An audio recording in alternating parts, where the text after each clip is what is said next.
글로벌 증시 마감 시황 전해드리겠습니다. 3대 지수는 약간의 혼조 흐름을 탔습니다. 다행스러운 것은 장 후반에 이러한 낙폭을 많이 줄여가는 그런 방식을 선택을 하게 됐었는데요. 자, 이날 종가를 보시게 되면요. 다우지수하고 S&P 500 지수가 0.4, 0.3% 결국에 장 막판 무렵에 상승 전환에 성공을 했고요. 나스닥 지수는 0.2% 열심히 올라왔지만 약간은 부족한 모습으로 11,000선 후반에서 거래를 마쳤습니다.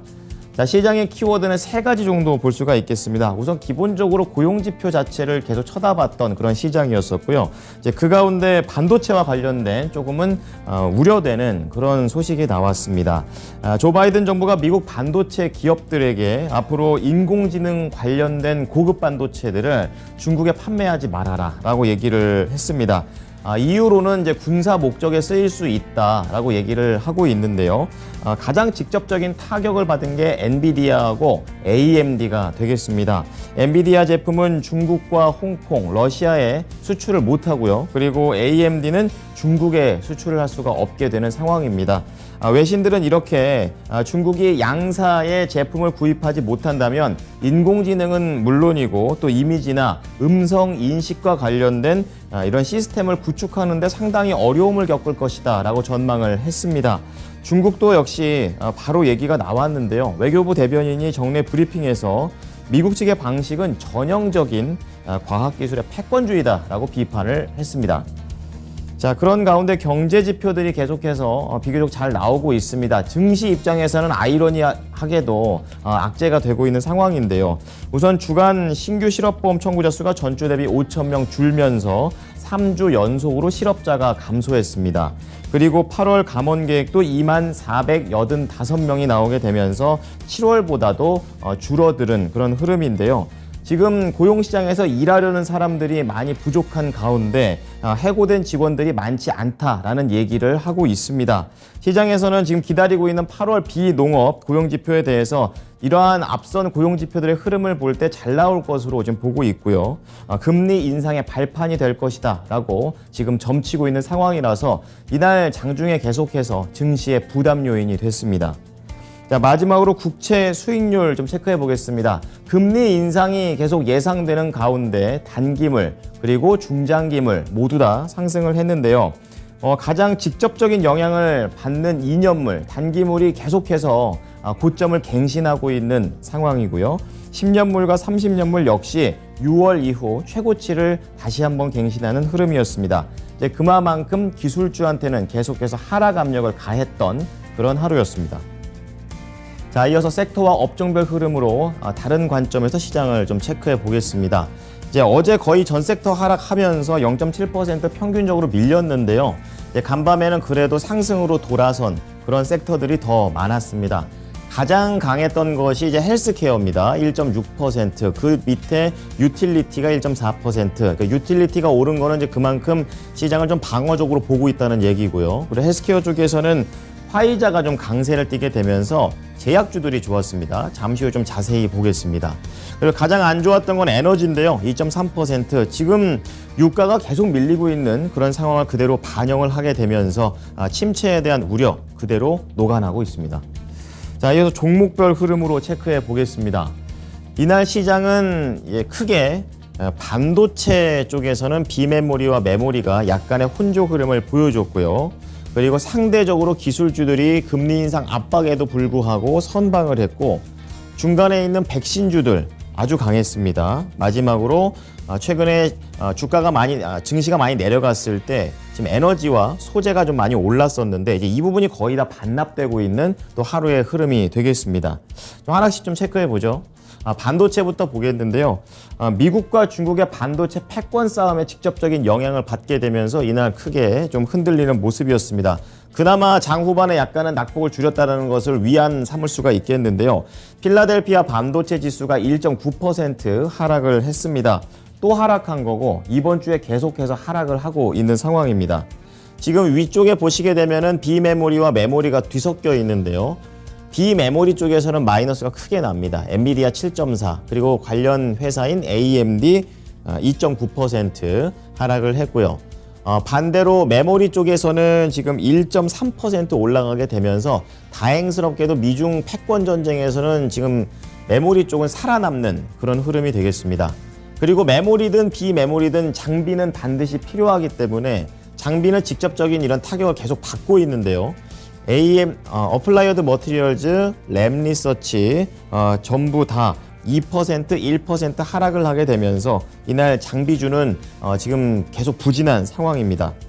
자, 그리고 엔비디아 데이터 센터용 매출에 좀 타격을 입을 것이다 라는 얘기들도 분석이 나오게 되면서 이날 여기 표시는 안 되어 있지만 클라우드 관련된 종목들, 뭐 대표적으로 스노우플레이크 4.3%, 그리고 패스틀리 6% 이상 하락을 하게 되면서 오늘 국내 클라우드 관련된 종목들에게도 영향을 미칠지 연결해 보셔야겠습니다. 자, 다음은 성장주 체크해 보겠습니다. 성장주는 역시 미중 무역 분쟁 속에서 또 금리 인상에 대한 그런 압박, 계속해서 압박은 있지만 많이 밀렸습니다. 이제 그만큼 저가 매수세를 좀 보는 쪽이 더 우세한 시장의 분석이 되겠는데요. 이날 마이크로소프트만 한 0.4% 밀렸고, 뭐 애플이나 뭐 최근에 광고 업황이 좋아질 것이다 라는 내용이 나왔던 구글과 메타 플랫폼스는 좀 상승폭이 컸고요. 아마존도 0.8% 올라가는 흐름을 보여줬습니다. 자, 그 다음 헬스케어 좀 체크해 보겠습니다. 이날 시장에서 유독 강하게 움직였었는데요. 딱 정중앙에 위치되어 있습니다. 지금 하락장에 정말 돋보이는데요. 개별적인 백신 승인에 대한 소식이 나오게 되면서 종목이 올랐고 그 종목만 오른 게 아니라 다른 종목들까지 이러한 분위기가 딱 퍼져나가는 흐름을 보이면서 헬스케어와 관련된 투자 심리는 참 좋았습니다. 가장 그것을 이끌었던 게 화이자가 되겠습니다. 코로나 백신으로 또 우리나라에서 유명한데요. 3.1% 좀 상승을 하는 흐름을 보여줬고요. 이러한 흐름을 연결받아서 대형주 쪽에서는 존슨앤존슨, 일라이 릴리 2%대 상승 흐름을 보여줬고 중소형 쪽에서는 에브비, 머크, 브리스톨 마이어스 역시 2% 후반대의 상승 흐름을 보여줬습니다. 자, 마지막으로 가장 많이 밀렸던 게 바로 이 에너지 쪽이 되겠습니다. 소재, 다 그런 내용이 되겠는데요. 오른 종목이 없습니다. 다 밀려 내려가는 그런 내용이 되겠고 두 섹터의 하락을 주도했던 원인은 바로 수요에 대한 불안감이 되겠습니다. 유가가 계속 밀리고 있기 때문에 이렇게 뭐 대형주 엑소모빌도 1.8%, 중소형 종목들은 더 밀립니다. 2, 3%씩 하락하는 모습이 나오고요. 그리고 수요가 부진하고 또 중국에서도 또 재봉쇄 얘기가 또 나오죠. 이제 그렇다 보니까 지금 비철금속 시장에서 가장 큰 손님이 중국입니다. 그래서 뭐 프리포트 맥모란, 또 예를 들면 또 뉴코아 이런 광산 관련된 종목들도 이날 계속해서 부진하게 나오고 있습니다. 자, 특징주를 조금 더 자세하게 체크해 볼 텐데요. 화이자 보겠습니다. 이날 시장에서 헬스케어 업종을 끌고 올라가게 해준 1등 공신입니다. 백신 승인 소식이 나왔는데요. 로이터 통신에 따르면 캐나다 보건부가 이 모더나의 오미크론을 기반으로 한 화이자 부스터 백신을 승인했다라고 얘기를 했습니다. 그래서 화이자도 잘 가고 앞서 좀 크기는 작았지만 모더나도 잘 가는 그런 흐름이었습니다. 거기에다 유럽에서 또 부스터 백신을 지원한다라는 소식이 나오게 되면서 역시 매출에 대한 쪽으로 기대감이 올렸고 최근에 지금 7월 초 이후로도 계속 밀렸죠. 그 다음에 좀 강하게 좀 상승, 장대 양봉을 뽑아내면서 3%대로 거래를 마쳤습니다. 자, 두 번째로는 소비재 쪽에서 이 호멜푸드 보겠습니다. 우리나라에서는 그 스팸 만든 회사가 되겠는데요. 실적이 부진했습니다. 매출과 주당 순이익 지금 모두 다 시장의 예상치를 하회하는 내용이고요. 전망치 역시 기존 전망치 발표보다도 낮춰 잡았습니다. 이제 그만큼 시장이 좀 부진하다라는 것을 그대로 보여줬고요. 이 CEO가 짐 스니라는 사람인데요. 이제 이분이 인플레이션으로 인해서 비용 상승이 좀 나오다 보니까 매출이 깎였다 이렇게 얘기를 하게 되면서 이날 CEO의 발언도 또 하나의 악재가 됐습니다. 자, 호멜푸드 그나마 그래도 꾸준히 올라오면서 약간의 상승세를 보여주다가 결국에는 이렇게 갭 다운으로 큰 폭으로 밀리면서 장중에 크게 흔들렸고요. 결국에 5.8% 하락하면서 47달러에 거래를 마쳤습니다. 자, 이어서 유럽으로 넘어가 보겠습니다. 유럽도 계속해서 파월 의장의 발언, 그리고 유럽 중앙은행에서 자이언트 스텝을 할 것이다라는 이런 전망이 강력하게 유지가 되면서 계속해서 밀립니다. 어제보다 더 밀렸습니다. 지금 독일의 닥스 지수 1.6% 밀렸고요. 프랑스 깍그 지수 1.4%, 영국의 푸츠백 지수 1.8% 하락을 했는데요. 이날 또 관련된 지표들이 나오게 되면서 더 이런 부담감을 키우는 흐름이었습니다. 8월 제조업 구매 관리자 지수가 확정치가 49.6이 나오면서 지금 계속 위축세가 나오고 있고 26개월 만에 최저치를 기록했습니다. 이제 그 가운데 독일의 8월 제조업 구매자 관리 지수가 역시 기준선에 50을 미치지 못하게 되면서 이날 계속해서 시장에 또 경제 지표적으로도 부담 요인이 나왔습니다. 상품 시장 체크해 보겠습니다. 유가가 90달러를 깨고 내려오고 그 이후에 80달러 중반까지 더 내려오는 그런 상황입니다. 3.2%나 하락하면서 지금 바닥이 어딘가 이런 생각이 들 정도인데요. 지금 86달러 선까지 내려왔습니다. 중국 청두시에서도 봉쇄 얘기가 나오고 있죠. 거기에다가 공장 가동이 중지가 되면 결국에 수요가 둔화될 수 있다는 우려가 부각이 됐습니다. 유가 떨어졌고요. 그리고 구리 가격도 2.8%, 역시 중국에 대한 그런 악재가 그대로 반영됩니다. 7,500달러, 이제는 8,000달러를 크게 하회하는 흐름이 나오고 있습니다. 그리고 이렇게 금리 인상이 나오다 보면 달러가 강세를 띠죠. 그래서 금값이 강달러의 부담 때문에 1% 하락했고요. 그리고 마지막으로 국채 수익률 12bp나 올랐습니다. 역시 금리가 올라가는 것을 그대로 반영했습니다. 네, 지금까지 미국 증시 상황 좀 체크를 해봤고요. 외신으로 미국 증시 상황 여기까지 보도록 하겠습니다.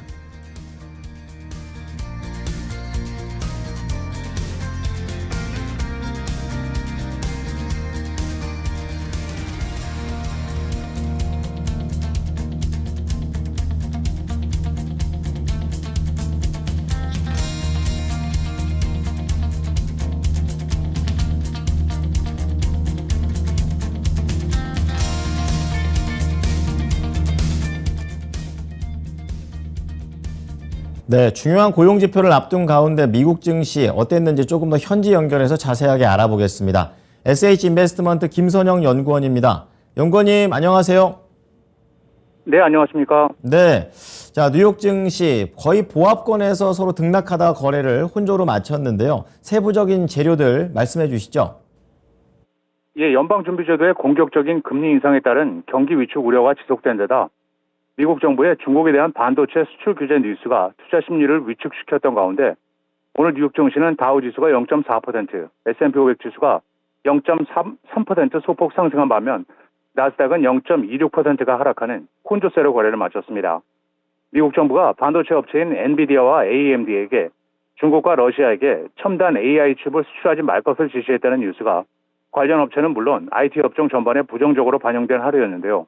중국과 러시아가 미국의 반도체 기술을 활용해 무기화하는 것을 막겠다는 취지로 해당 품목을 이들 국가에게 수출하려면 정부로부터 사전 승인을 얻어야 하기 때문에 사실상 수출을 허가하지 않겠다는 의지로 풀이되는 가운데 중국 측은 정례 브리핑을 통해 미국의 이 같은 방식은 전형적인 과학기술 패권주의라고 비판하고 있습니다. 한편 투자자들은 내일 개장 전 발표되는 노동부의 8월 고용지표 결과에 관심을 집중하고 있는데요. 만일 고용시장이 여전히 높은 확장 국면을 지속할 경우 연준의 고금리 정책에 정당성을 줄 수 있다고 우려하는 모습이며 현재 시장의 예상은 약 31만 8천 건의 고용 증가와 3.5%의 실업률입니다. 한편 달러와의 강세가 지속되면서 오늘 시장에는 부정적으로 반영이 됐습니다. 영국의 파이낸셜 타임스는 미국의 달러와의 가치가 오르면서 세계 경제가 이른바 킹달러 시대에 접어들었다고 보도하고 있습니다. 파이낸셜 타임즈는 달러화가 이미 유로화에 대해 1유로 대 1달러의 패러티 시대를 다시 열었고 주요국 통화에 대해 20년 만에 최고치를 기록하고 있으며 주요국 통화에 대한 달러의 가치를 나타내는 달러 인덱스는 올 들어 14%가 급등했다고 전하면서 파월 연준 의장이 잭슨을 연설해서 인플레이션을 막기 위해 연준이 계속해서 큰 폭의 금리 인상을 지속할 것이라고 못 박은 뒤에 상승에 탄력이 붙었다고 진단하면서 금리 차이를 노리고 투자자들이 유로와 엔 등을 매각해 국채 매입에 나서면서 달러 수요가 높아졌다고 분석을 하고 있습니다. 파이낸셜 타임스는 또한 신흥국 자금이 고금리를 노리면서 달러로 갈아타며 자본 유출이 심각해지며 신흥국의 외환 위기 가능성을 높이는 불안 요인이 되고 있다고 지적을 하고 있는데요. 신흥국들이 발행한 달러 표시 채권 원리금 상환 부담이 크게 높아지면서 연쇄 디폴트 위험이 높아지고 있다며 스리랑카가 이미 사실상 디폴트를 했으며 파키스탄과 이집트, 튀르키예, 가나, 체코와 헝가리 역시 위험하다면서 연준에 이어 유럽중앙은행 ECB 역시 금리 인상으로 전환할 전망이라는 점도 이들 신흥국들에게는 큰 악재가 될 것이라면서 향후 추가 자본 이탈과 채무 부담 가중이 불가피할 것이라면서 리서치 업체인 유니언 인베스트먼트는 모든 요인들이 향후 달러의 추가 강세 한 방향만을 가리키고 있다며 달러와는 유로와 달리 에너지 수입에서도 자유롭다며 특히 유럽에서 나타나고 있는 것과 같은 에너지 가격 폭등에 크게 휘둘리지 않고 있다고 지적을 하고 있습니다. 미국의 제조업 업황이 코로나19 초기 수준으로 위축되면서 유럽과 중국 경제가 휘청이는 가운데 미국 경제마저 침체에 빠질 수 있다는 우려가 높아지고 있습니다. 먼저 S&P 글로벌에 따르면 8월 미국의 제조업 PMI 확정치는 51.5를 기록해 전달 대비 0.7포인트 떨어지면서 코로나19 초기였던 2020년 7월 이후 2년 1개월 만에 최저치를 기록했는데요. S&P 측은 이번 수치는 코로나19의 초기 경제 봉쇄 시기를 제외하면 금융위기가 닥쳤던 2009년 이후 가장 낮은 수준이었다고 지적을 하고 있습니다. 또한 전미 공급관리자협회 ISM이 발표한 또 다른 PMI 지수 역시 유사한 결과를 보였던 가운데 ISM의 8월 제조업 PMI는 전달과 동일한 52.8을 기록해 지난달 당시 2020년 6월 이후 최저치를 기록한 이후 두 달 연속 부진한 상태를 이어간 것으로 나타났습니다.